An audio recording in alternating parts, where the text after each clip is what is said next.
Vera Cauldron, 32-year-old wife of Ronan Cauldron, stood beside the legacy table at Marable Cauldron's birthday party when Marable Cauldron, 61-year-old mother of Ronan, looked at her in front of the entire family and said, "We arranged seating by contribution tonight."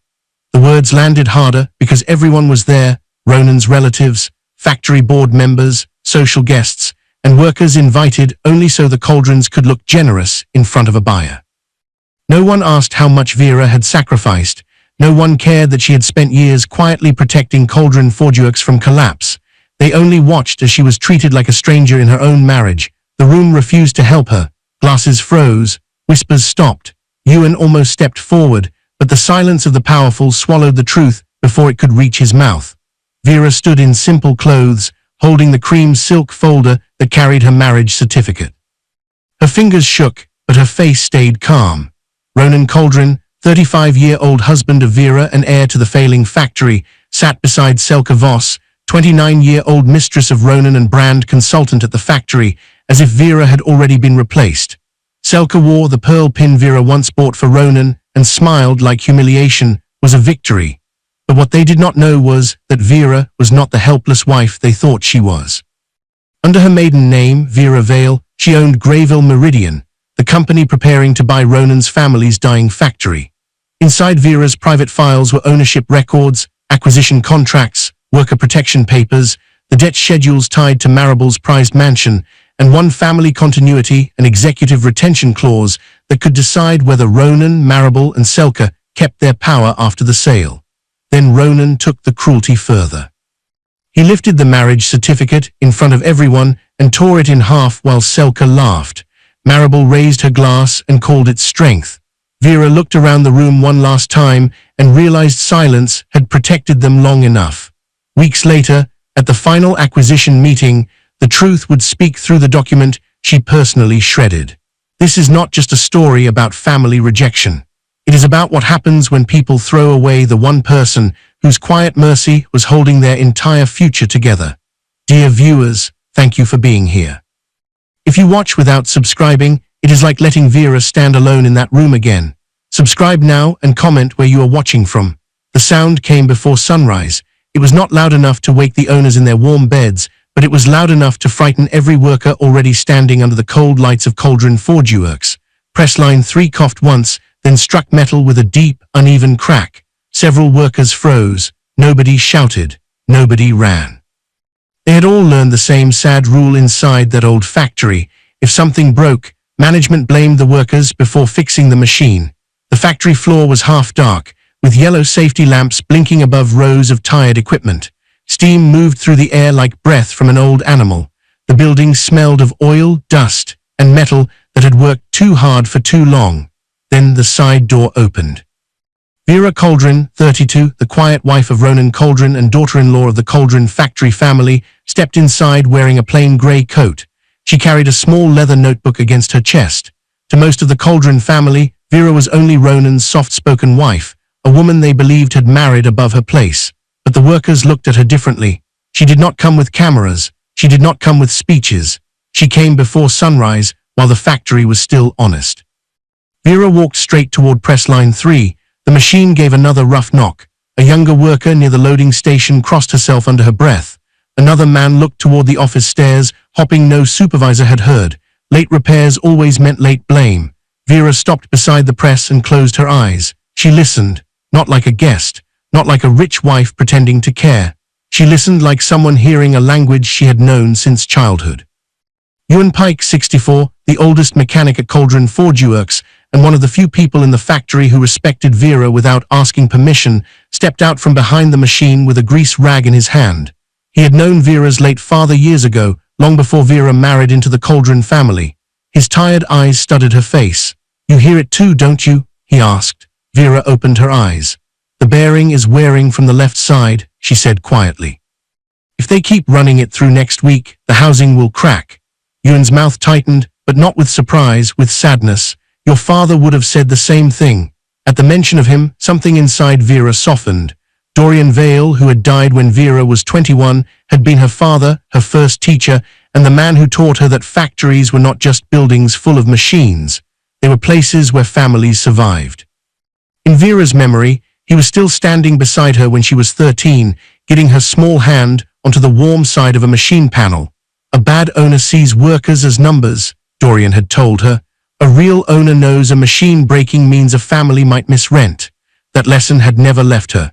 It was why she stood there now, inside a factory owned by people who mocked her. It was why she still cared after years of being ignored at dinners, corrected in meetings, and spoken to like she was lucky to carry the Cauldron name. She had once promised Ronan she would help protect his world. Back then, she believed he wanted to protect it too. A soft voice pulled her back. Nella Via, 26, a line worker at Cauldron Forgeworks, and a young mother who often asked Vera quiet questions when management was not listening, stepped closer with worry in her eyes. "Mrs. Cauldron," Nella whispered, "is Peril going to be late again?" The question moved through Vera like a small knife. She could not answer as the owner, not here, not yet. She was still hiding the part of herself the Cauldrons had never cared enough to discover. She was still Vera Cauldron to them, the underestimated wife, not Vera Vale, the woman with enough power to change the fate of the building they were standing in. So she chose her words carefully. "Keep your records," Vera said. "Do not sign anything rushed, and if anyone asks you to work unsafe hours, call Ewan first." Nella nodded, but fear stayed on her face. Before Vera could say more, sharp footsteps echoed from the office stairs. Ronan Cauldron, 35, Vera's husband, and the proud heir of Cauldron Forgeworks, entered the factory floor in a dark suit that looked too expensive for a company missing payroll. Beside him walked Joran Bell, 41, the factory accountant, a nervous man with thinning hair and a tablet pressed tightly under his arm. Ronan saw Vera beside press line 3. His face changed at once, not with concern for the machine, not with gratitude, with embarrassment. "Vera," he said, loud enough for the nearby workers to hear, "this is a factory, not a charity tour." The workers dropped their eyes. Vera stayed still. "The press needs immediate servicing," she said. "And payroll funds appear to have been moved into a brand expansion account." Joran's fingers tightened around the tablet. Ronan's smile disappeared. "What did you say?" "The money was there last month," Vera said. "Now the repair budget is empty, but the brand expansion account increased. That does not happen by accident." For 1 second, Ronan looked less angry than exposed. Then pride returned. "You read numbers like a bored wife reads magazines," he said coldly. "Stay out of things you don't understand." The words landed in front of everyone. Nella looked away. Ewan's jaw hardened. Joran stared at the floor. Vera did not defend herself. That was what Ronan never understood. Her silence was not agreement, it was control. He stepped closer and lowered his voice, though not enough. "You embarrass me when you act like you belong in management." Vera looked at the failing machine, then at the workers watching from the corners of the room. "I'm not trying to embarrass you," she said. "I'm trying to warn you." Ronan gave a short laugh. "Then consider me warned." He turned away, motioning for Joran to follow. As they walked toward the office stairs, Joran's tablet chimed. The screen lit up. Vera saw only a few words before he quickly turned it against his chest. "Grayville Meridian requests updated valuation records. Emergency debt schedule and Cauldron House collateral file." Her expression barely moved, but her fingers tightened around the leather notebook. Grayville Meridian. The name should have meant nothing to a forgotten wife on a factory floor. It should have been just another buyer circling a dying business. But to Vera, those words carried a weight no one in the building understood, and Cauldron House carried another weight entirely. Marable's prized mansion was not simply a private home, no matter how often Marable called it the family seat. Years earlier, when the factory's debt had grown too large to hide, the Cauldrons had moved the mansion under a company-controlled heritage holding and pledged it against emergency loans. Marable still lived there as board chair under an executive residence agreement. Ronan treated it like royal inheritance. The workers did not even know their delayed wages had helped protect its gates, gardens, and staff. Ewan noticed Vera's hand tighten. He waited until Ronan and Joran had disappeared up the stairs before stepping closer. "Mrs. Cauldron," he said softly, "Grayville Meridian asked for another valuation. Whoever owns that company is about to decide all our futures." The factory groaned around them. Press line 3 knocked again, weaker this time, like something trying not to fall apart. Vera looked across the floor at the workers, at the tired machines, at the place Ronan thought belonged to his family simply because their name was on the wall. Then she said quietly, "Then let's hope the owner still has mercy." Ewan looked at her strangely, as if he had heard something hidden beneath the words, but Vera had already turned back to the dying machine. And somewhere above them, behind glass office walls, Ronan Cauldron was about to make the first mistake of a man who believed his wife was small. The laugh came from behind the archive room door. Vera stopped so fast her hand tightened around the old repair log she had pulled from the front desk. The hallway outside the record's wing was narrow and cold, with one weak ceiling light buzzing above her head. The smell hit her before the truth did. Perfume, not soft perfume. Not something a visitor might leave behind by accident. This scent was sharp, expensive, and familiar because Vera had smelled it twice before on Ronan's jacket. She took one quiet step closer. Through the thin glass panel in the archive door, she saw Ronan standing near the metal filing cabinets with a woman pressed close to him. Selka Voss, 29, the factory's brand relations consultant and Ronan's secret lover, stood with one hand on his chest, as if the office belonged to her. She was polished, elegant, and too comfortable in a room where Vera had once been told she had no business standing. Selka laughed again and said, "Your wife still walks around like she belongs here." Ronan smiled. "Let her," he said. "It keeps her feeling useful." The words hit Vera harder than the kiss that came next. Selka lifted her face and kissed Ronan lightly, almost lazily, like she had done it many times before. Ronan did not step back. He did not look guilty. He smiled down at her, as if Vera's whole marriage had become a private joke between them. Vera did not move. Her body wanted to push the door open. Her heart wanted to ask when it started, how long it had lasted, and why he had let her keep loving him in the dark. But something colder held her still. She had not come here to catch her husband cheating. She had come to find the old repair logs for press line 3 to prove the bearing failure had been ignored for months. She had come to save a machine, maybe a few jobs, maybe a piece of Ronan's family legacy. Instead, she found the truth wearing lipstick. Selka reached into her purse and removed a small pearl pin. Vera's breath caught. She knew that pin. She had bought it for Ronan on their first anniversary, back when he still talked about the factory like it was a wounded thing he wanted to heal. He had once told her the pearls looked like old factory buttons from his grandfather's coat. Vera had saved for 3 months to buy it, even though Ronan later forgot where it came from.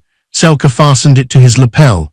"Wear this tomorrow," she said. "I want her to see it." Ronan's voice dropped. "At Mother's party, especially there," Selka said. The hallway seemed to tilt beneath Vera's feet. So tomorrow was not just Maribel's birthday, it was a stage. Selka was not only having an affair with Ronan, she was preparing to replace Vera in public. Behind Vera, a file slipped and struck the floor. Joran Bell hurried around the corner carrying a folder marked brand expansion costs. When he saw Vera, panic flashed across his face. He bent too quickly to collect the papers, and several receipts scattered near her shoes. Vera looked down. Luxury hotel lounge, private jewelry purchase, event styling, image consultation, mansion floral installation, heritage residence security overtime, all charged to Cauldron Forgeworks. Not to Ronan, not to Selka, not to Maribel, to the factory. Joran snatched the receipts up with shaking hands. "Mrs. Cauldron, I did not see you there." Before Vera could answer, the archive door opened. Selka stood in the doorway, her smile slow and cruel. Ronan appeared behind her, his face darkening the moment he saw Vera. For one silent second, all three of them understood the shape of the room. Vera knew. Selka knew Vera knew. And Selka believed Vera was too powerless to do anything with the truth. "Careful, Vera," Selka said sweetly. "Some rooms are for people with actual roles." Ronan stepped forward. Instead of shame, he chose anger. "Were you spying on me?" Vera looked at him calmly, though her chest felt hollow. "I came for repair logs." "You came because you have nothing else to do," Ronan said. The insult was meant to reduce her in front of Selka and Joran. Vera saw that clearly. He was not only hiding his betrayal, he was protecting it by making her look small. At the end of the hallway, Elira Wren, 24, the factory receptionist who handled visitor records and internal calls, appeared with a phone in her hand. She looked nervous. "Mr. Cauldron," she said, "your mother is on the line. She said it is urgent." Ronan took the call and put it on speaker, as if Vera's humiliation was too unimportant to pause for privacy. Maribel Cauldron, 61, Ronan's mother and the proud social head of the Cauldron family, spoke with cold authority. "Ronan, has Selka finished my birthday presentation?" Selka's smile widened. "Almost, Mrs. Cauldron." "Good," Maribel said. "And Vera should bring the framed marriage certificate. I want all family symbols on display, even the decorative ones." "Decorative?" Vera felt the word cut into her, but she did not let it show. Maribel continued, And make sure the buyer's people see the restored entrance hall, not the debt schedules. I do not want anyone discussing Cauldron House tomorrow. That mansion is not factory business. Jorin's face went pale. Vera heard the lie immediately. Cauldron House was factory business because Ronan's family had made it factory business. They had tied the mansion to the same debt, choking payroll, repairs, and safety. Marable could call it private all she wanted. Paper knew better. Ronan did not ask if Vera would bring the certificate. He only said, "She'll bring it." That was all. A command hidden inside a conversation where she had no voice. Later that night, Vera sat alone in her private office. The room was quiet, with rain tapping against the window. For a long time, she did nothing but stare at the pearl pin's empty case in her drawer. Then memory pulled her backward. She remembered the day she and Ronan signed their marriage certificate. His hands had trembled. He had looked younger then, softer, almost afraid of becoming like the people who raised him. "My family has pride," he had whispered, "but you make me feel like I can be better than pride." Vera had believed him. That was the most painful part. She opened the locked drawer beneath her desk and removed a thick file stamped with the seal of Grayville Meridian. Inside were 4 documents: the Worker Protection Agreement, the Debt Stabilization Plan, the Family Continuity and Executive Retention Clause, and the Cauldron House Collateral Schedule. The 3rd document would allow Ronan and Marable to keep ceremonial power after the sale. The 4th document explained what none of them wanted to admit. Marable's prized mansion was protected only as long as the company allowed the Cauldron family to occupy it under executive privilege. Before tonight, Vera had planned to protect them. She had planned mercy. Her laptop chimed. A secure message appeared from Thei, 44, the acting CEO of Grayville Meridian and Vera's trusted executive who handled public negotiations so her ownership stayed hidden. Final identity of controlling buyer remains sealed. Do you still want Ronan Cauldron protected in the post-acquisition structure? Also confirm whether Cauldron House occupancy should transfer under the Family Continuity Clause. Vera stared at the message. Then she looked at the empty pearl pin case. Her fingers hovered over the keyboard, but she did not answer yet. Some papers were still waiting to decide who deserved to be saved. The whole front hall went silent the moment Vera saw Selka sitting in her chair. It was not a mistake. It was not a small seating change. It was a warning placed under gold lights for everyone to see. Marable's birthday party was held inside the restored front hall of Cauldron Forgeworks. The old factory entrance had been polished until it looked almost royal. Gold ribbons hung from the iron railings. Old family portraits covered the walls. Framed awards stood beside black and white photos of machines, workers, and proud Cauldron men who had built the factory before Ronan was born. At the center of the room stood a long table covered in white cloth. Marable called it the legacy table. It held old contracts, Ronan's childhood factory badge, Marable's framed birthday portraits, and an empty space where the marriage certificate was supposed to go. Vera stood at the doorway holding that certificate inside a cream silk folder. In her other hand, she carried Marable's gift, a restored photograph of Marable's late husband opening the 2nd production line decades earlier. Vera had found the damaged photo in the archive, paid to restore it quietly, and placed it in a silver frame. She had brought memory. They had prepared humiliation. Marable looked Vera up and down with a thin smile. "How sweet," she said loudly. "Vera is useful when memories need dusting." A few relatives laughed. Some guests smiled because they did not know what else to do. The workers invited for show kept their eyes low. Vera held the frame tighter but said nothing. Then she saw Ronan near the main table. Selka stood beside him wearing the pearl pin Vera had once bought for him. It shone against Selka's dress like a stolen promise. Selka touched it lightly when Vera looked at her, as if to say, "Yes, I wanted you to notice." Ronan saw Vera looking. He looked away. That silence hurt more than any insult. Vera walked to the legacy table and placed the cream silk folder in the empty space. Her fingers rested on it 1 second too long. The paper had once meant hope to her. It held the signature of a man who had promised to build a life with her, not a stage against her. When she turned toward the main table, she saw the next cruelty. Her chair was not beside Ronan. It had been moved near the side wall, close to the workers and far from the family. Selka sat where Vera should have been. Marable lifted her glass and smiled at the room. "We arranged seating by contribution tonight." The meaning was clear. Useful people near Ronan, decorative people near the wall. Vera felt eyes on her, board members, relatives, workers, Jorin, pale and nervous near the back. Ewan standing stiff with anger in his face. Vera sat in the side chair. She did not lower her head. Selka soon stepped to the front to begin Maribel's tribute presentation. She held the remote like she owned the room. The first slides showed Maribel as a young wife, Maribel beside her husband, Maribel holding baby Ronan in front of the factory sign. Then came the final slide. The future of Cauldron Forge Works. The image showed Ronan and Selka standing together in the factory lobby. Ronan smiled like a leader. Selka stood beside him like a wife. Vera was not in the picture. The applause came slowly at first, then grew because people were afraid not to clap. Selka smiled at Vera and said, "Some partnerships look good on paper, others actually build legacy." Vera's throat tightened. Paper, that word pulled her mind back to the certificate on the legacy table. For a moment she remembered another day. Years earlier, outside this same factory, Ronan had stood in the rain with his jacket soaked and his pride broken. The company had just lost a large client. He had looked at Vera like she was the only person who still believed in him. "If I ever become like my mother," he had whispered, "pull me back." Vera had taken his hand and said, "I will." Now he stood beside Maribel and Selka, proud of the very cruelty he once feared. Maribel tapped her glass with a spoon. Everyone turned. "My son has an announcement about his marriage," she said. The air changed. Vera stood at once. "Ronan." But Ronan was already walking to the legacy table. He picked up the cream silk folder. "Don't use that," Vera said softly. He ignored her. He opened the folder, removed the framed certificate, and held it up for the room. The gold lights reflected off the glass. For one painful second, Vera saw both their signatures shining together. Ronan removed the certificate from the frame. "This paper has hung in my house long enough pretending to mean loyalty," he said. The room went quiet. Vera could hear the factory humming behind the walls. Ronan continued, louder now.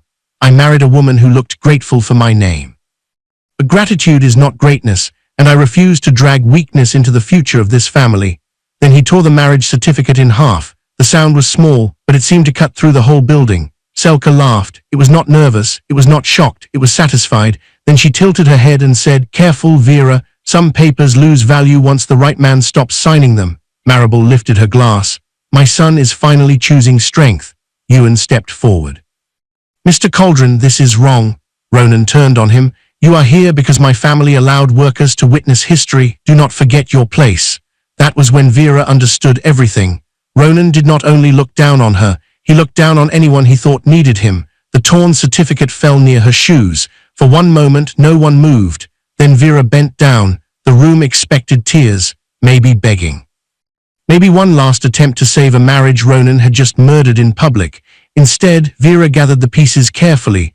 One half held Ronan's signature, the other half held hers. Ronan smirked. "Still cleaning up after me?" Vera looked up at him. Her eyes were wet, but her voice was steady. "No," she said. "I'm preserving the moment I stopped." The room did not know what that meant, but Selka's smile weakened for the first time. Vera placed the torn certificate back inside the silk folder and walked out of the hall. No shouting, no begging, no scene for them to enjoy. Outside, the night was cold. Her phone buzzed before she reached the parking lot. A secure message from Grayville Meridian appeared on the screen. "Do you approve the Cauldron family retention clause, including executive residence protection for Cauldron House?" Vera looked back through the glass doors. Inside, Ronan accepted congratulations. Selka drank from Vera's untouched glass. Maribel smiled as if she had won. Vera typed with calm fingers. "Pause that clause. Begin full legal review. Preserve all debt, payroll, maintenance, and residence records." Then she closed the phone, holding the torn certificate against her chest. Behind her, the party lights still glowed, but something far colder had already entered the room. The torn marriage certificate lay in the middle of the conference table like a body nobody wanted to touch. The cream silk folder was open. One ripped half showed Ronan's signature. The other showed Vera's. Between them was the jagged tear he had made in front of his mother, his mistress, the workers, and the people who had smiled because they thought cruelty was power. Vera sat at the head of the table without her wedding ring. The room was silent, except for the soft hum of the glass walls around Grayville Meridian's private conference room. Outside those walls, employees moved through the morning with quiet speed, carrying files, speaking into headsets, preparing for the acquisition of Cauldron Forge Works. None of them called her Mrs. Cauldron. The polished nameplate in front of her read, Vera Vale, controlling partner, Grayville Meridian. It was the name Ronan had never cared enough to know. Across from her sat Tavern Rusk, 48, Vera's personal attorney and longtime legal advisor for Greyville Meridian. He was calm in a way that made other people nervous. His grey suit was plain, his voice was low, and his eyes missed almost nothing. He placed one finger beside the torn certificate, not on it. Personal humiliation is not a business reason, he said. Vera looked at the paper. For a moment, she did not answer. The night before still lived inside her body. She could still hear Selka laughing. She could still see Marable lifting her glass. She could still see Ronan holding up their marriage certificate like it was trash he had finally decided to throw away. But this room was not the birthday hall. This room had no gold ribbons, no fake applause, no mistress smiling beside her husband. This room had records, contracts, authority. Vera lifted her eyes to Tavan. Then find the business reason, she said. Tavan held her gaze for a moment. Then he opened his leather case and removed a second file. At the far end of the table, Thei sat quietly with a tablet in front of him. He did not speak yet. He already knew that when Vera's voice became soft, a decision had entered the room. Tavan turned the first page. Before we discuss Cauldron Forgeworks, he said, we need to be clear about your marriage agreement. Vera leaned back slightly. Marable's agreement, she said. Tavan gave the smallest nod. Years earlier, before the wedding, Marable had insisted on a strict separation of assets. She had said no woman would marry into the Cauldron name and leave with family wealth. Ronan had looked embarrassed then, but he had still let his mother push the papers across the table. Vera had signed without protest. Marable thought she was locking Vera out. She had not known she was locking Ronan away from something far larger. Tavan slid a copy of that agreement beside the torn certificate. Because of this document, he said, Ronan has no claim to Greyville Meridian, Valehold Trust, or any company held under your maiden name. Your ownership is protected. Vera looked at the signature she had written years before. Back then, Ronan had touched her hand under the table and whispered, it's just paperwork, my mother worries too much. Vera had believed him. Now every piece of paper in her life seemed to be telling the truth Ronan never could. He never asked, she said quietly. Tavan looked up. Vera's voice stayed even, but something tired moved under it. He knew I worked in acquisitions. He knew my father left me assets. Knew I traveled for board reviews. He just decided none of it mattered because I didn't make him feel small with it. Orlan lowered his eyes, respectful of the pain in the room. Tavan closed the marriage agreement file. That is why we move carefully, he said. If this becomes emotional retaliation, they will use it against you. Vera nodded once. What do we need? Tavan opened the second file. Clean grounds, business grounds, legal grounds. He placed a sheet in front of her.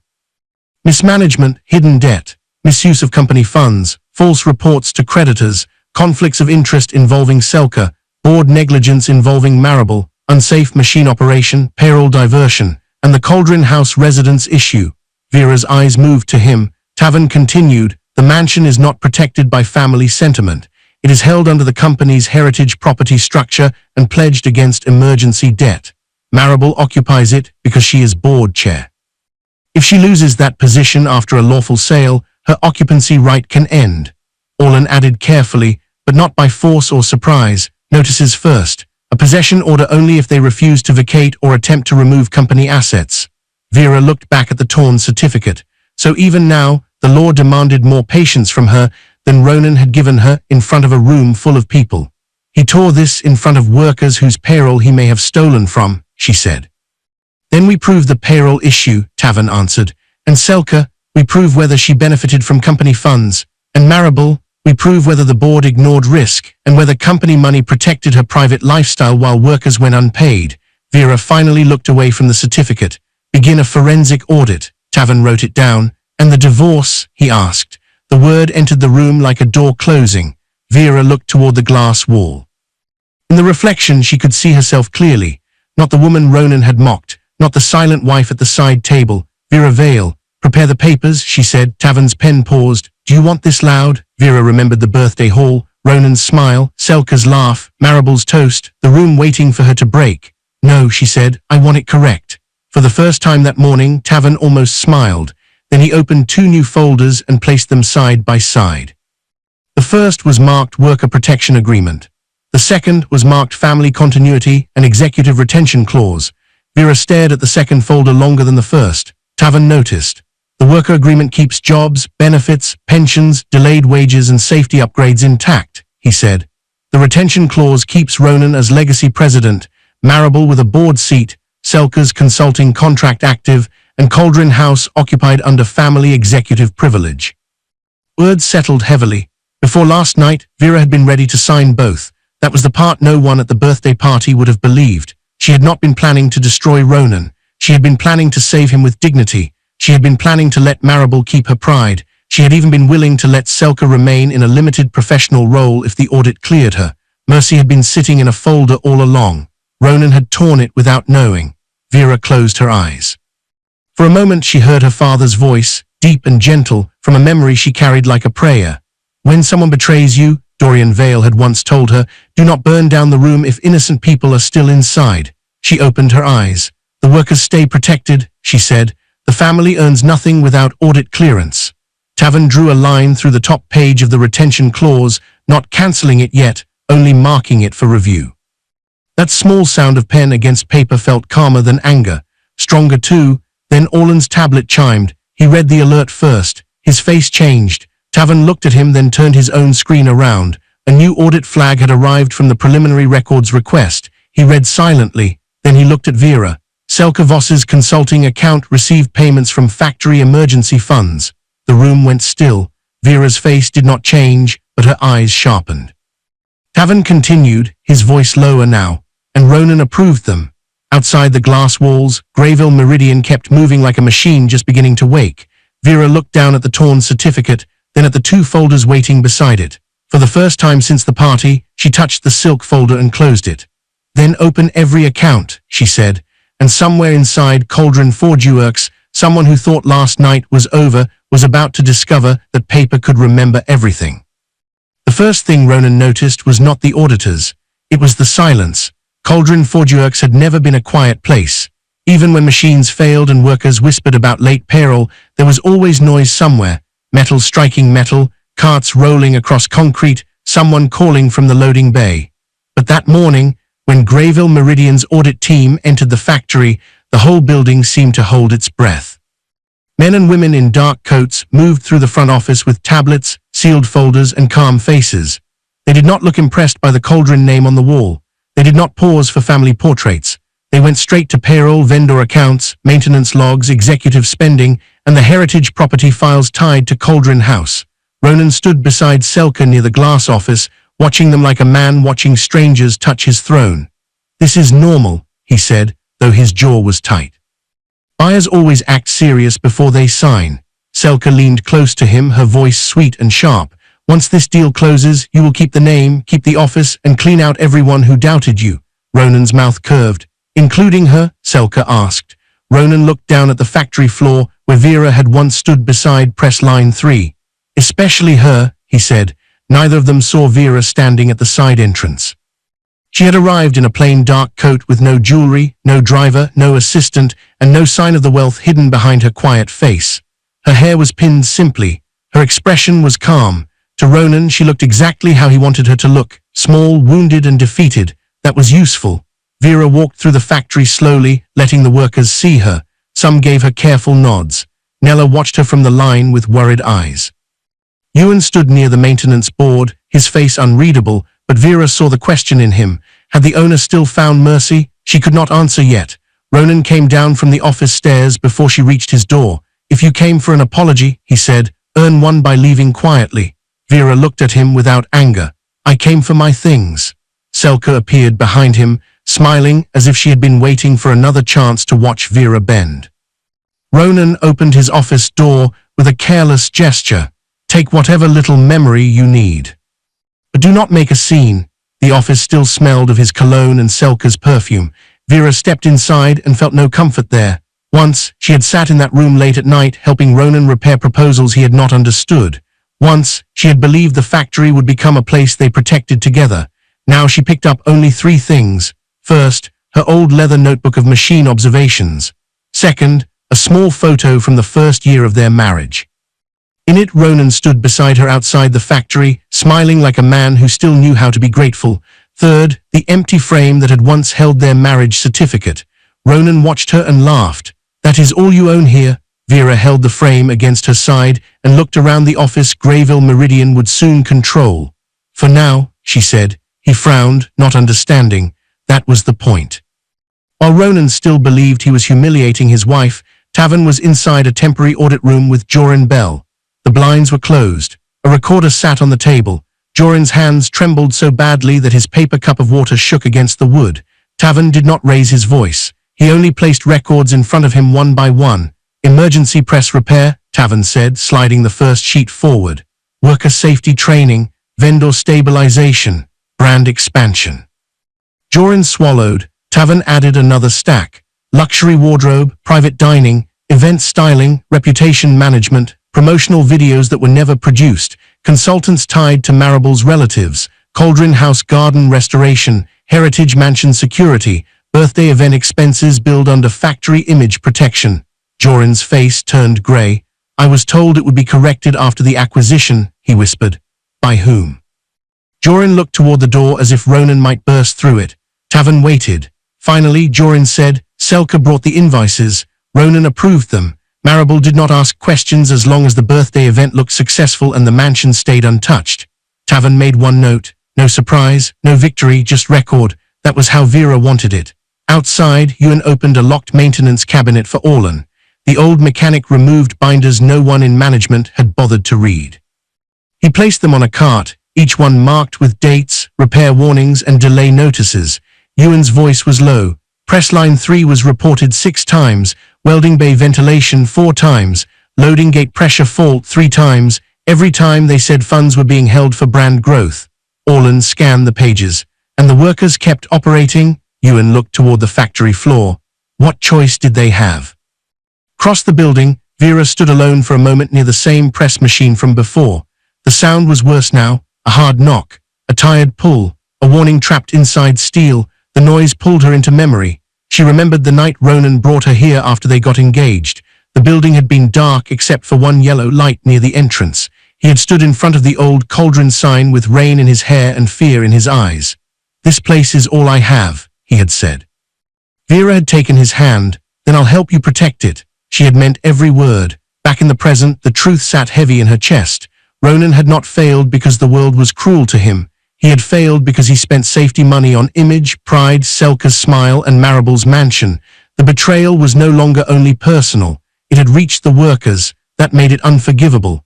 A sharp sound came from the records room. Vera turned. Selka slipped inside with quick steps, carrying her designer bag under one arm. She thought no one had seen her. She moved directly to grey cabinet marked event invoices and pulled a folder from the back. Vera stepped into the doorway. Still hiding paper? She asked. Selka froze.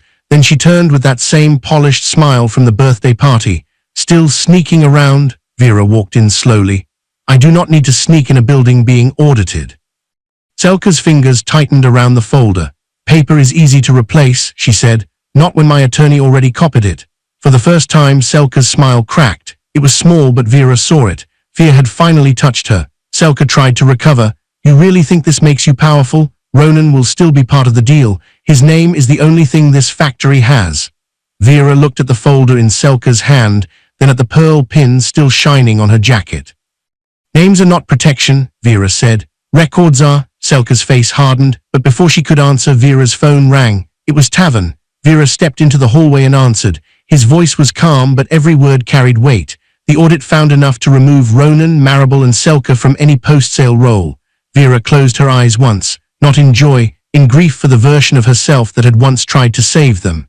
What about the workers? She asked.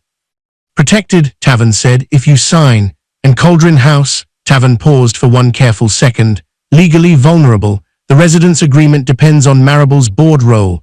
The mortgage default and collateral pledge give the buyer possession rights after closing, but we must issue written notice first. If they refuse, we request a possession order.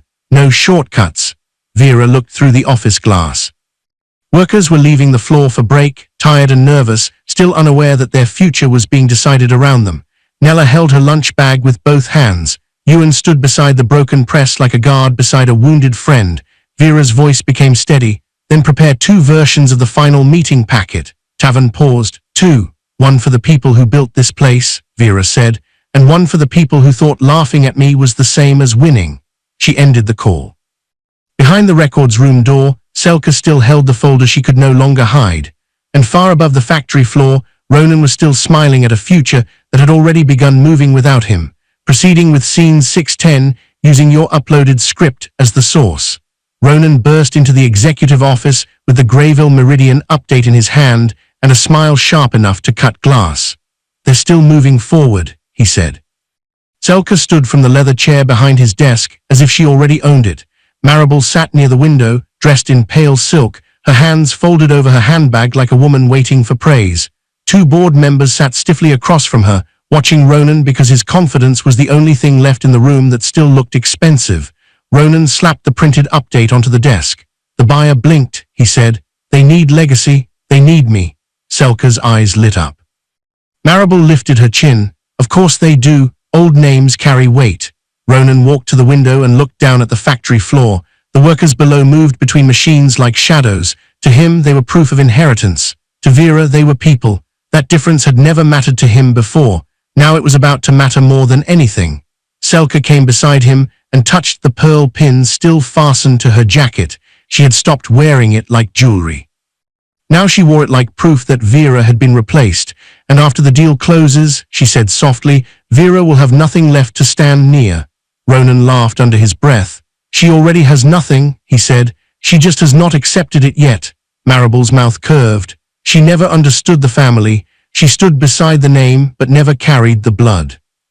None of them knew that, across the city and far above their reach, Vera was already inside Greyville Meridian's private review suite, reading the documents that would decide what survived. The table in front of her was covered with files, worker contracts, safety liabilities, debt obligations, vendor liens, pension exposure, executive misconduct, Selka's consulting payments, Marable's board approvals, Ronan's signed authorizations, and the Cauldron House collateral file. Each file had weight. Each signature told a story. Vera did not rush through them. She read slowly, carefully, as if every page represented a person who could be harmed by one careless decision. Beside her, Tavan marked legal points in neat ink. Orlan reviewed the acquisition structure on his tablet. No one raised their voice. There was no shouting in that room, no anger thrown against the walls, no dramatic threat. That was what made the work feel heavier. Ronan's birthday cruelty had been loud and easy. Vera's answer would be quiet and exact. Tavan slid a document toward her. "Your divorce filing is ready," he said. Vera looked at the top page. Her married name sat there in formal type, Vera Cauldron. It felt strange now, like a coat someone else had forced over her shoulders. Tavan continued. "Because of the separate property agreement Marable demanded before the wedding, Ronan has no claim to Greyville Meridian, Valehold Trust, or any related holdings." Vera's mouth moved into something that was almost a sad smile. "Your mother-in-law built the wall that now protects you," Tavan said. Vera looked through the glass at the grey morning outside. "She always wanted me outside the family," she replied. "She is about to learn what that means." The words were calm, but they carried years of swallowed insult. Memory opened before Vera could stop it. She saw herself younger, sitting across from Marable before the wedding. Ronan had been beside her then, quiet and uncomfortable. Marable had pushed the agreement forward with one red fingernail on the signature line. "No woman marries into Cauldron wealth and walks away with it," Marable had said. Vera had signed without argument. She had not been after their money. She had already owned more than Marable could imagine. But back then, Vera had wanted peace more than pride. She had thought silence was kindness. She had thought patience could soften a family that measured people by usefulness. Now the same paper Marable used to humiliate her had become a locked gate around Vera's life. Her phone buzzed. A message from Ronan appeared. "After the deal closes, I expect you to sign the divorce quietly. No drama. You already embarrassed yourself enough." Vera read it once. Her face did not change. Tavan looked up. "Ronan," she forwarded the message to him without replying. Tavan checked his phone, then nodded. "Useful." Vera placed her phone face down on the table. That was another thing Ronan never understood. Every insult he sent because he thought she was weak became evidence because she was disciplined enough not to answer. Orlan looked up from his tablet. "The residence file is worse than we thought," he said. Vera turned to him. "Cauldron House has 3 active defaults attached to the Heritage holding. The company has been paying security, staff, repairs and event costs while wage arrears were delayed. Marable's occupancy right depends on her board position and executive residence status." Tavan added, "If the sale closes under revised terms and she loses the board role, the occupancy agreement ends. We send notice. If they refuse to vacate, we seek a court-backed possession order." Vera looked down at the file. Marable's prized mansion had always been presented as untouchable, the family seat, the symbol, the place where Vera was corrected for using the wrong glass, mocked for not knowing old cauldron traditions, and reminded that she was only there because Ronan had chosen her. Now the paper said something colder. The mansion had survived because the factory had bled. At Cauldron Forge Works, Ronan was building a different story. He gathered the board members in the front conference room and spoke like a man already restored. Greyville Meridian wants stability, he said. They will keep me, they will keep Mother, they will keep the Cauldron name because that is the only thing this factory has that still means something. Alder Knox, 58, the senior board member who had served the Cauldron family for almost 20 years, shifted uneasily in his seat. He had survived many bad quarters by staying loyal to whoever held power, but even he could feel the floor moving beneath him. What about the audit concerns? Alder asked. Ronan waved a hand. Normal pressure before a deal. Buyers create fear so they can negotiate. Selka smiled at the room. And certain people, she added, will try to turn private pain into business drama. Everyone knew she meant Vera. Ronan did not correct her. Instead, he said, Vera will be dealt with after the closing. The sentence traveled through the room like smoke. Some board members looked down. Others stayed silent because silence had always been safer around the cauldrons. Near the maintenance bay, Ewan watched the office windows from below. He could not hear Ronan's words, but he knew arrogance by posture. He had seen owners stand that way before machines failed and workers paid the price. His phone buzzed with a message from an unknown Greyville Meridian number. Please prepare complete maintenance logs for final review. Worker safety protections remain under consideration. Ewan read the message twice. For the first time all week, hope frightened him more than fear. Back at Greyville Meridian, Orlan entered Vera's suite with an update. We have informed Ronan that the controlling owner will personally attend the final acquisition meeting, he said.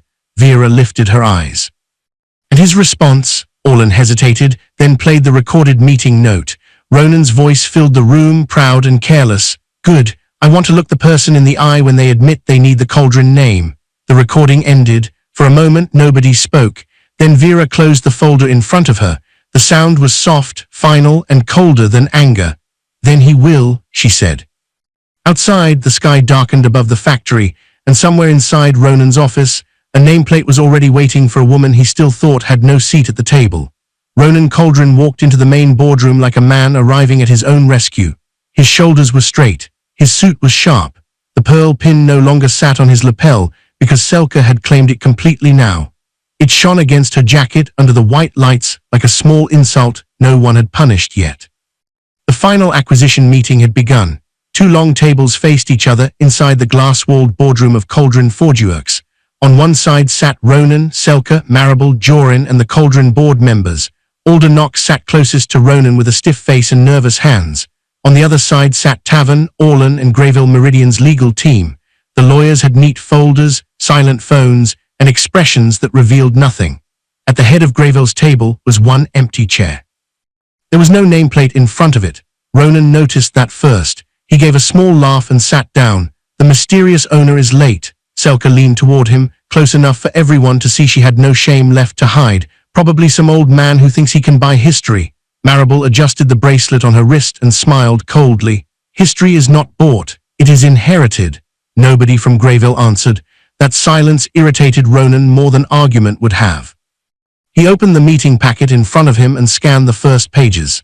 He saw words like worker protection, transition terms, asset purchase, debt settlement, operational continuity, heritage property review. His confidence returned too quickly. Worker protection meant the factory would continue. Operational continuity meant leadership would be needed. Heritage property review to him meant Cauldron House would remain part of the legacy package. Leadership in his mind meant him. He tapped the papers with 2 fingers. Once we sign, I want Vera removed from all family events. No more pity invitations. Selka smiled as if the words were a gift. Tavern heard him clearly. He did not even lift his head. That made Jorin sweat harder. Jorin sat near the end of the cauldron table with his hands folded too tightly in front of him. He had already signed a cooperation statement with Greyville Meridian's legal team. He knew enough to understand what Ronan did not. The family retention clause was no longer in the packet.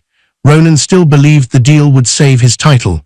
Jorin knew the deal had already buried it. Across from him, Ewan sat as the worker representative.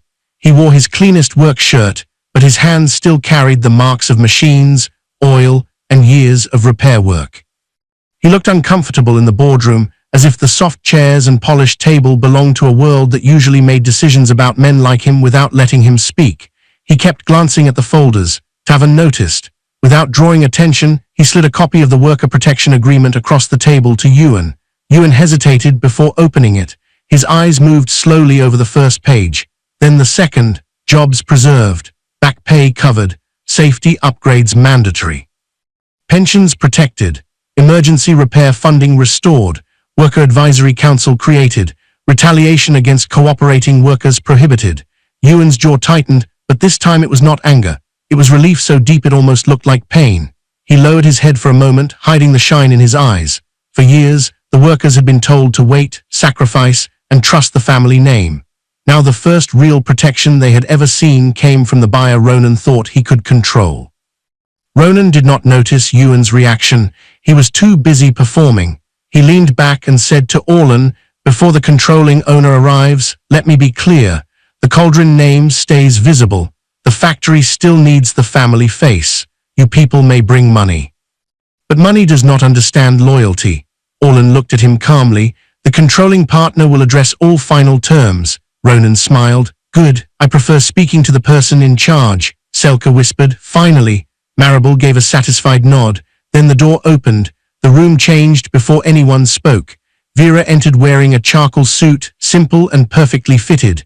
She had no wedding ring on her hand.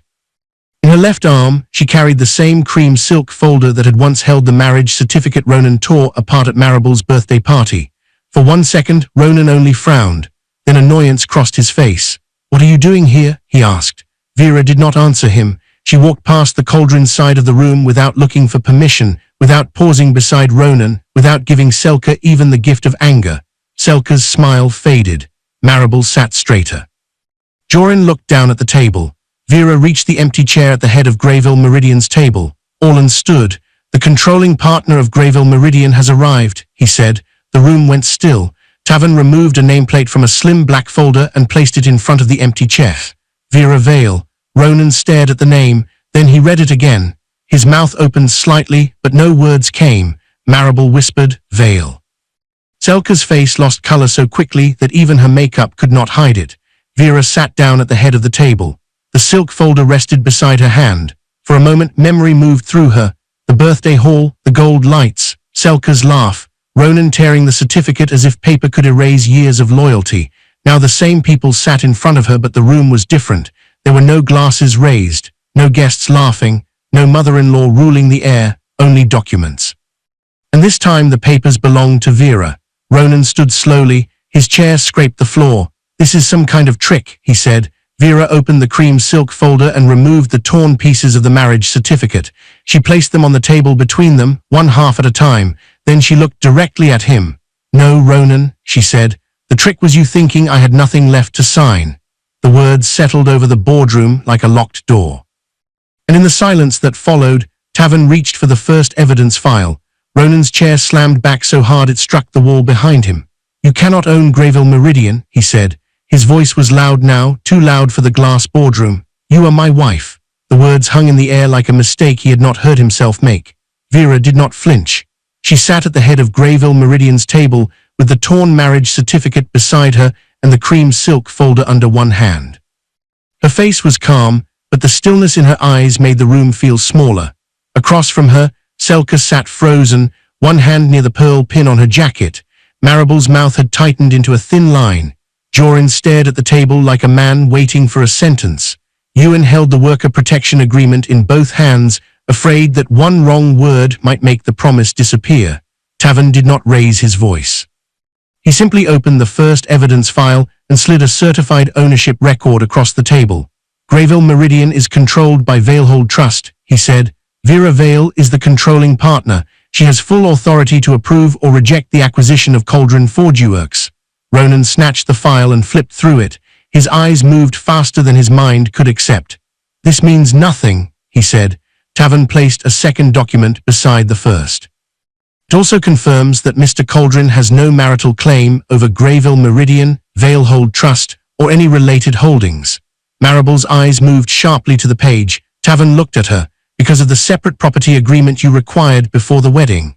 For the first time since Vera entered, Marable lost her royal expression. Her own weapon had become Vera's shield. Vera remembered that wedding week with painful clarity. Marable had sat across from her in a private room, smiling as if kindness was something she could rent for an hour. She had pushed the marriage agreement toward Vera and said no woman would use the Cauldron name to climb into wealth. Vera had signed because she had not wanted their wealth. She had wanted Ronan. Now the paper Marable once used to keep Vera outside the family had kept Ronan outside Vera's power. Ronan threw the file down. This is personal revenge. No, Vera said softly. Personal revenge would have been easy. She turned to Tavan. He opened the audit file. The room changed, not because anyone shouted, because the documents began speaking. Tavan placed the first page on the table. Delayed maintenance on critical machinery. 6 warnings on press line 3 ignored. Ewan lowered his eyes. Tavan placed the second page down. Payroll funds redirected into brand expansion. Jorin swallowed hard. 3rd page. False creditor reports. 4th page.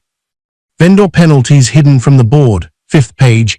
Inflated promotional expenses. 6th page. Personal spending approved by executive signature. 7th page. Company funds used to maintain Cauldron House while factory safety requests were denied. Marable's eyes flashed. That house is part of the family legacy. Tavan answered calmly. It is part of the company's collateral structure. The sentence cut through her pride with legal precision. Ronan forced a laugh, but it came out thin. Those are business decisions. Vera looked at him then. No, she said. Business decisions protect the business. The sentence landed harder because she did not decorate it with anger. Tavan turned the next section. These invoices relate to Selka Voss's consulting account. Selka sat straighter. My work was approved. Tavan nodded once. That is part of the issue, he read from the file. Birthday event staging, image consulting, luxury wardrobe, private dinners, reputation management. Fake promotional content, unauthorized document disposal. The board members shifted in their seats. Alder Knox stared at Ronan as if distance might save him. Selka's voice sharpened. Ronan approved everything. Ronan turned toward her. Do not start. You signed the authorizations, she said quickly. You told Jorin how to code them. Jorin lifted his head, pale and sweating. Ronan pointed at him. He handled the accounts. Jorin's hands shook as he opened his own folder. I was instructed, he said. Ronan's face darkened. Careful. But Jorin had already crossed the line where fear became survival. He slid printed emails toward Tavan. Both of them pressured me, Jorin said. Selka sent the invoices. Ronan approved the transfers. Marable's office was copied when Family Link consultants were paid and when Cauldron House expenses were moved under factory image protection. Marable's hand tightened around her bracelet. This is outrageous, she said. I protected the family. Vera turned to her. You protected the family from accountability, she said, not from failure. Marable looked as if she had been slapped, but Vera had not lifted a hand. That was the power of it. No shouting, no tears placed in front of them to mock, no pleading they could twist into weakness. Only records, only proof, only the slow collapse of every lie they had built around her silence. Selka tried to regain control. This is what she does. Acts quiet, then strikes. Ronan told me she was manipulative. Vera looked at Selka for the first time. The room seemed to lean closer. At Marable's birthday party, Vera said, you laughed when he tore my marriage certificate. Selka's face changed. Vera opened the cream silk folder and placed the torn certificate on the table. One half held Ronan's name, the other held hers.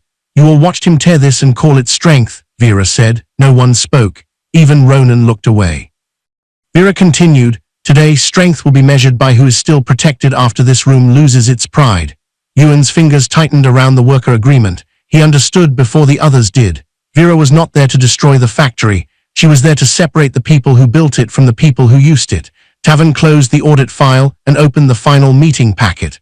One by one, he placed 2 documents before Vera. The first was marked Worker Protection Agreement. The second was marked Family Continuity and Executive Retention Clause. Ronan saw the second title. For the first time since the exposure began, relief flickered across his face. He thought he saw a door still open. He thought the family name had survived. He thought Vera, after all the proof, might still leave him something to stand on. Selka saw his expression and breathed again. Marable lifted her chin a fraction. Even some board members looked toward the second document as if it were the last lifeboat in the room. Vera picked up a pen. The room waited, and somewhere beneath the table the shredder light blinked awake. The pen touched the paper, and everyone in the boardroom stopped breathing. Vera did not look at Ronan. She did not look at Selka. She did not look at Marable, whose fingers were locked around the edge of the table as if she could hold the whole Cauldron name in place by force. Vera signed the worker protection agreement first. Her signature moved slowly across the page. Vera Vale, not Vera Cauldron, Vera Vale. The name looked calm on the paper, but it struck the room harder than shouting. Tavan took the signed agreement, checked the page, and passed it to Orlan. Orlan reviewed it with the legal team, then gave one short nod. "It is binding," Tavan said. "All worker protections are now part of the acquisition terms." Ewan lowered his head. For a moment he could not speak. The agreement protected every worker who had been afraid to ask questions. Jobs would remain. Delayed wages would be paid. Pensions would be preserved. Unsafe machines would be repaired or replaced. Predatory managers would be removed. And Ewan would join the new Worker Advisory Council, giving the factory floor a voice in decisions that once belonged only to people in suits.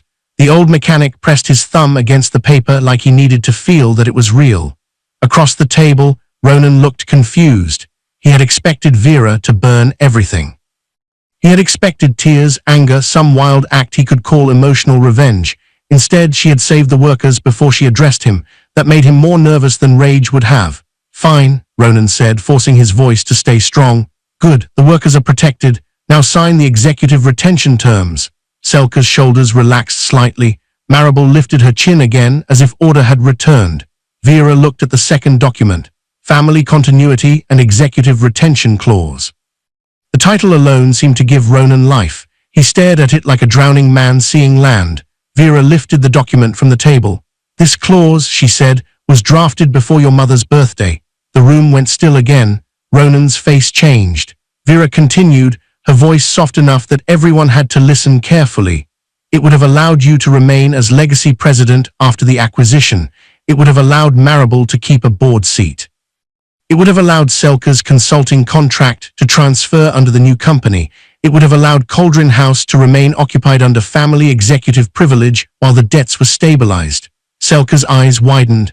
Marable's hand tightened around the table. Ronan looked at Vera as if he had misunderstood every moment of his own life.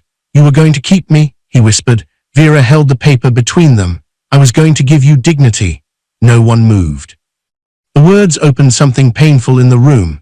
Even Joran stopped staring at the table. Even the board members seemed to understand what Ronan had destroyed without knowing it. Vera had not been planning revenge at first. She had been planning mercy.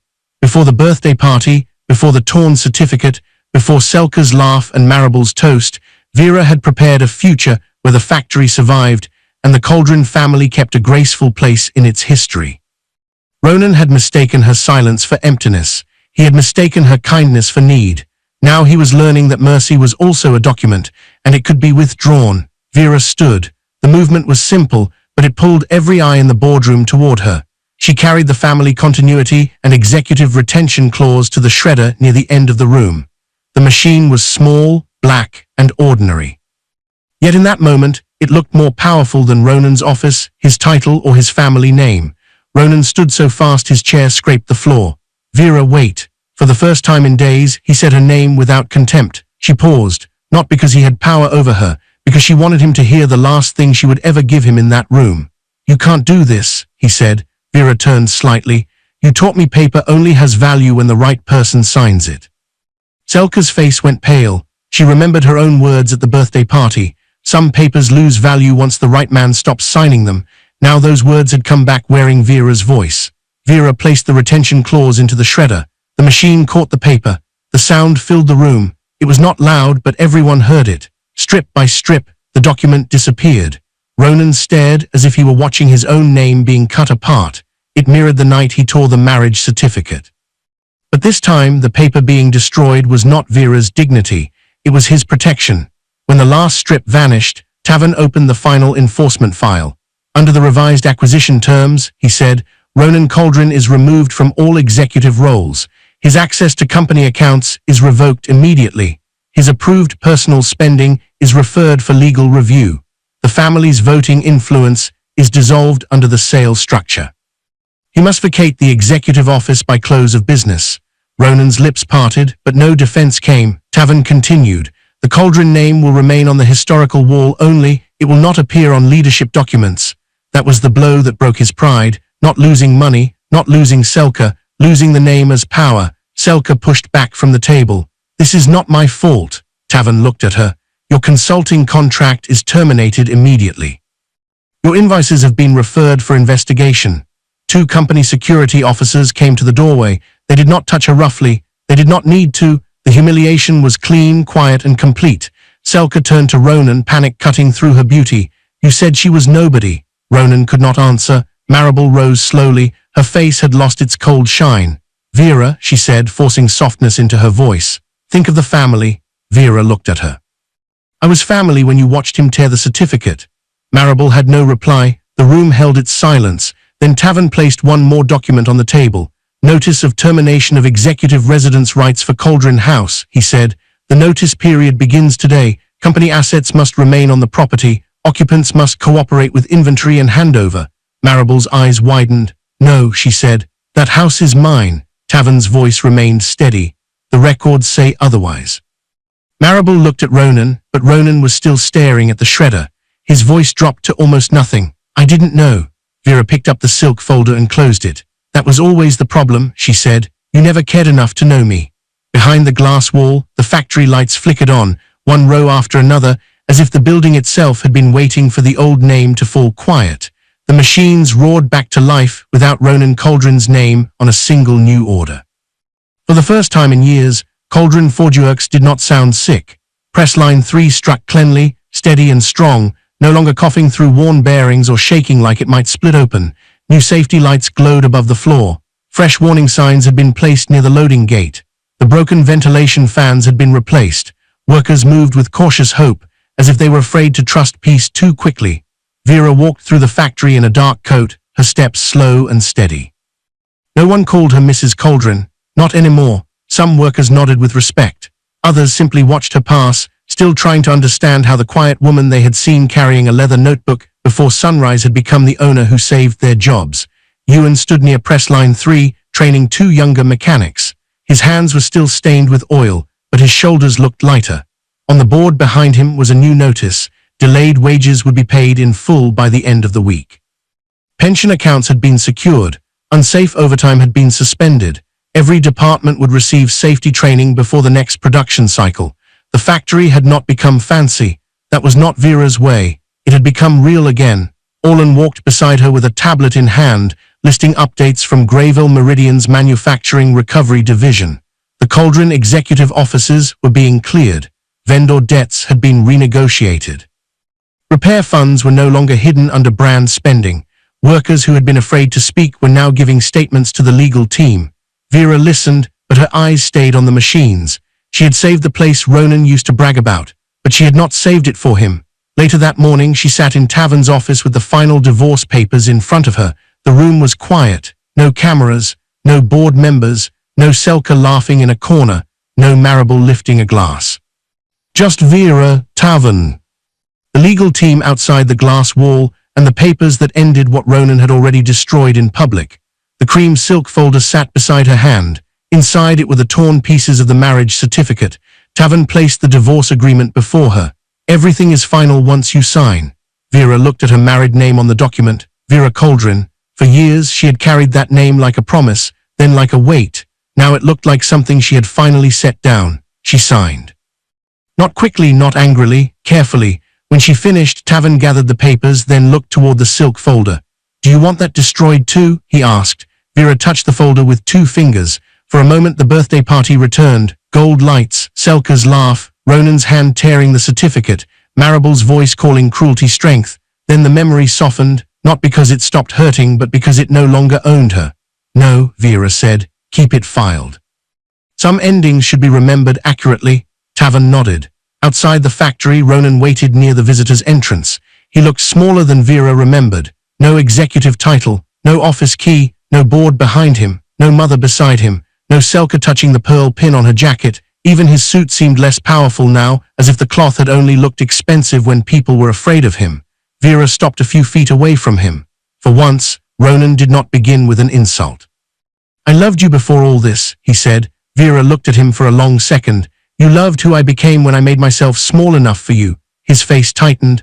I can change, maybe, she said, but not inside my life. The words were not cruel. That made them harder for him to fight. Ronan glanced toward the factory windows.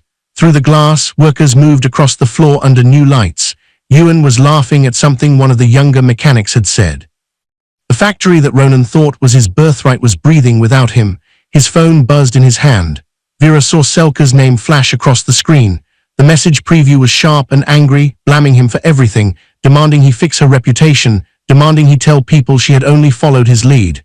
Ronan looked at the message, then at Vera. For the first time, he seemed to understand that Selka had loved his access more than his heart. Vera did not comfort him. That was no longer her work. Marable's fall came in stages, because real consequences do not arrive like thunder just because someone deserves them.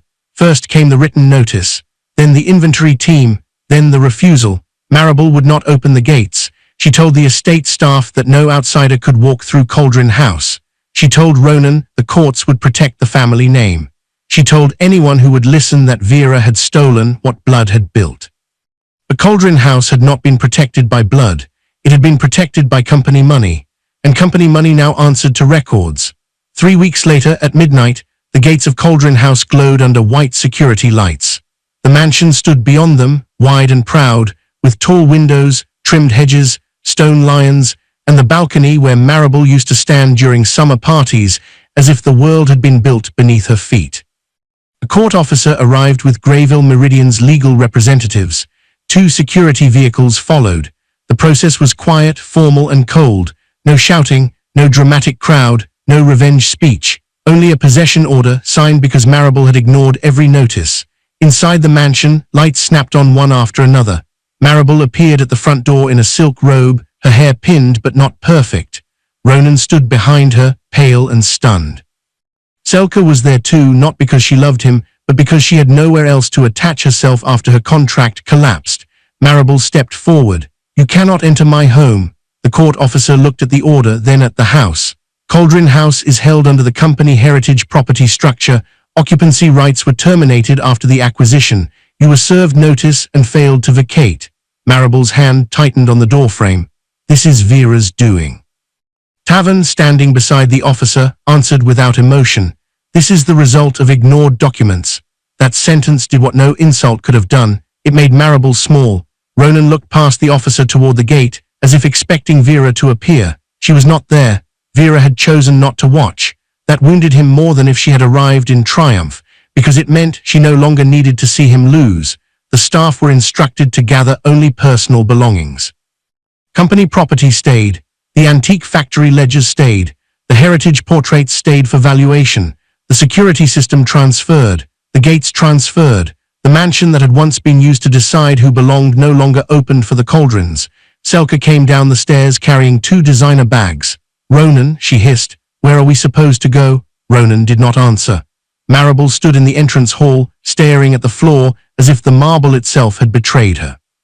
For decades, she had believed power meant deciding who could sit at the table. Now she had no table. At midnight, the front doors of Cauldron House closed behind them. Ronan, Marable, and Selka stood outside the gates under cold lights, surrounded by luggage, legal papers, and the silence of a world that had stopped pretending they were untouchable.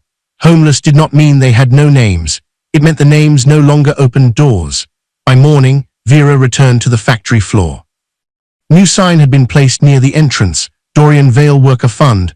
The fund would cover emergency aid, safety training, education support for workers' families, and repairs that management could no longer delay for vanity. Vera stood before it quietly. Her father's name did not look loud on the wall, it looked steady. Ewan came to stand beside her. He would have liked this, he said. Vera swallowed the ache in her throat. He would have told me to make sure it actually works. Ewan smiled. He taught you well.